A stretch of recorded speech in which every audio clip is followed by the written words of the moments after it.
Here's a question I get more than almost any other. Can I actually just retire on my Social Security check and nothing else? It's a fair question, and it deserves an honest answer. Not a scary one, and not a sugar-coated one. So today we're going to do the real math. By the end, you'll know whether Social Security alone can work for you, who it works for, who it doesn't, and exactly what to do if your check won't quite cover it on its own. As always, this is for education only, not financial advice. More on that at the end. Let's start with the number at the center of everything. How big is the average check, really? In 2026, the average Social Security retirement benefit is about $2,071 a month. Over a full year, that's roughly $24,800. Now, some people collect more. If you earned near the maximum your whole career and waited until 70, your benefit could be as high as about $5,180 a month. At full retirement age, the maximum is about $4,207, and at 62, the maximum is about $2,969. But here's the honest part. Most people are nowhere near that maximum. Most land somewhere around that average, a little over $2,000 a month. So that's the income side of the equation, around $25,000 a year for a typical single retiree. Now let's look at the other side, what people actually spend. According to the Bureau of Labor Statistics, the average American household headed by someone 65 or older spends about $61,000 a year. That's roughly $5,100 a month. Put those two numbers side by side and you can feel the tension immediately.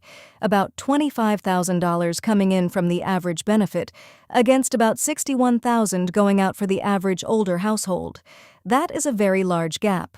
But before you panic, I need to add some honesty to that spending number because averages hide a lot. That $61,000 figure includes households with 2 people, households still carrying a mortgage, households in expensive cities, and households that travel and spend freely. Your number could be dramatically lower, especially if you own your home outright, live in a lower-cost area, and keep your lifestyle simple. So the gap is real, but it is not the same size for everyone. Here's a piece of context that reframes this entire question. Social Security was never designed to be your whole retirement. It was built to replace only about 40% of a typical worker's pre-retirement income. 40%. It was meant to be the foundation of your retirement, not the whole house. So when we ask, can I live on Social Security alone, we're really asking whether you can build an entire retirement on something that was designed to do less than half the job. For some people, the answer is genuinely yes. For others, it's going to be a stretch. And this isn't just theory. Millions of Americans are already doing it. Roughly half of older Americans live in households that get at least half of their income from Social Security. About 1 in 4 get at least 90% of their income from it, and millions rely on it for essentially everything. So, retiring on Social Security alone is not some rare, impossible thing. It happens every single day. The real question isn't, is it possible? It's, can I do it comfortably? So let's figure that out for you. So who can actually retire on Social Security alone and be okay? In my experience, it comes down to 3 conditions. First, a low and predictable cost of living. The single biggest factor here is housing. If you own your home outright with no mortgage or you have very low rent, you've already won the hardest part of this battle. Someone with a paid-off home in a modest, lower-cost town is in a completely different position than someone paying $2,000 a month in rent in a big city. Second, little or no debt. Credit card balances, car loans, and other monthly payments are the quiet killers of a fixed income. If you walk into retirement debt-free, your Social Security check stretches dramatically further. Third, a realistic and modest lifestyle. Not a deprived one, a realistic one. If your idea of retirement is a comfortable, simple life close to home, Social Security alone can absolutely support that for a lot of people. Let me put it in real numbers. Picture a single retiree. Let's call her Margaret. Her benefit is right around that average, say $2,070 a month. She owns her small home outright, she has no debt, and she lives in a lower-cost part of the country. Her actual monthly expenses come to about $2,000. For Margaret, Social Security alone works. It's not luxurious, but it's stable, and it's real. Now add a spouse. A married couple often has 2 Social Security checks coming in, which might combine to somewhere between $3,000 and $4,000 a month. 2 checks under one roof, sharing one set of housing costs, makes living on Social Security far more achievable than doing it as a single person. But let's be just as honest about who is going to struggle. If you're still carrying a mortgage or paying high rent, if you have meaningful debt, if you're facing significant health costs, or if you live in a high-cost city, then Social Security alone is going to feel tight, sometimes very tight. For those folks, the check simply wasn't built to carry the whole load, and pretending otherwise doesn't help anyone. But if that's your situation, the good news is you have real options. So let's talk about them. Now, before we get to the solutions, I have to flag 2 costs that almost everyone underestimates because they can quietly break a Social Security-only budget. The first is health care. A lot of people assume that once Medicare kicks in at 65, their medical costs are basically handled. They aren't. Medicare has monthly premiums, deductibles, and coverage gaps, and it doesn't pay for long-term care at all. In fact, Fidelity estimates that a 65-year-old retiring today will spend around $172,500 on healthcare over the course of retirement. Now, don't let that big number scare you. It's a lifetime total spread across 20 years or more, so for most people it works out to a few $100s a month. But it is real, and it comes straight out of your budget. If you're living on Social Security alone, here's the good news. If your income is low, programs like Medicare savings programs and extra help can cover your premiums and lower your prescription costs. It is absolutely worth checking whether you qualify. The second forgotten cost is taxes, because yes, your Social Security benefits themselves can be taxed. Here's how it works, in plain English. The IRS looks at something called your provisional income, roughly your other income plus half of your Social Security. If you're single and that number stays under $25,000, or you're married and under $32,000, you owe no federal tax on your benefits at all. Above those levels, up to half of your benefits can become taxable, and at higher incomes, above $34,000 single or $44,000 married, up to 85% can be taxed. But here's the honest and genuinely reassuring part for this video. If Social Security is your only income, and it's modest, you'll very likely owe little or no federal tax on it, because you stay under those thresholds.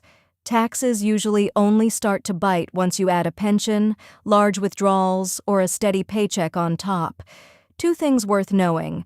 First, those thresholds haven't been raised since 1993, so a few more retirees get pulled in every year. And second, most states don't tax Social Security, but a handful still do, so check the rules where you live.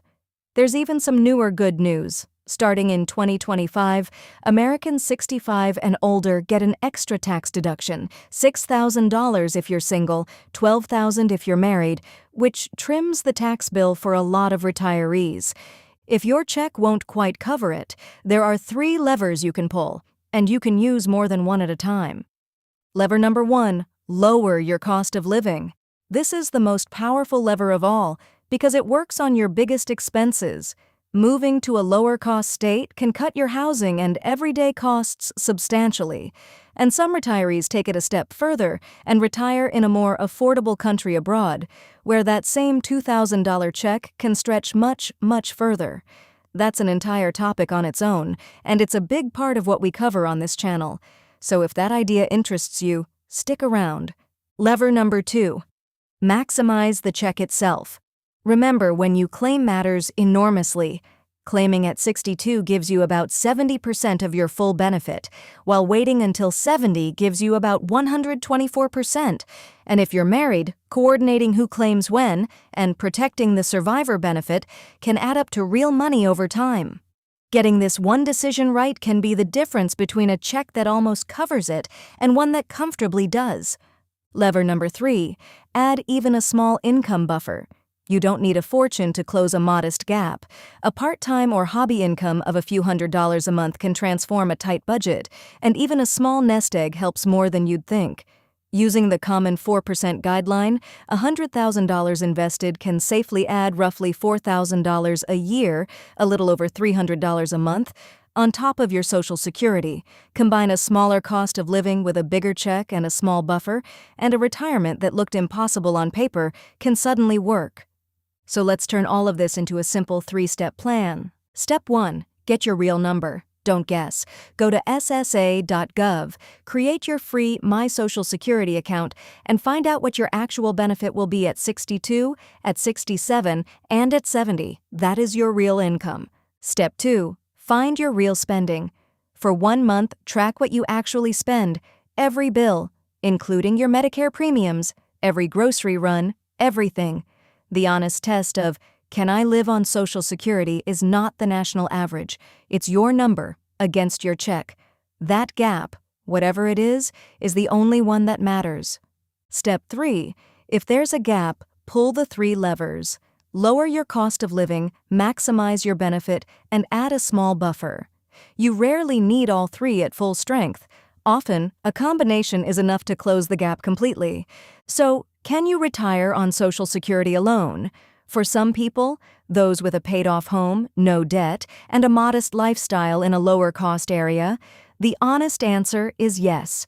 For many others, Social Security alone will fall short because it was only ever designed to be the foundation, not the entire structure.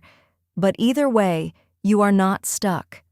Once you know your real number, your real spending, and the 3 levers you can pull, you're in control of the decision instead of just hoping it works out.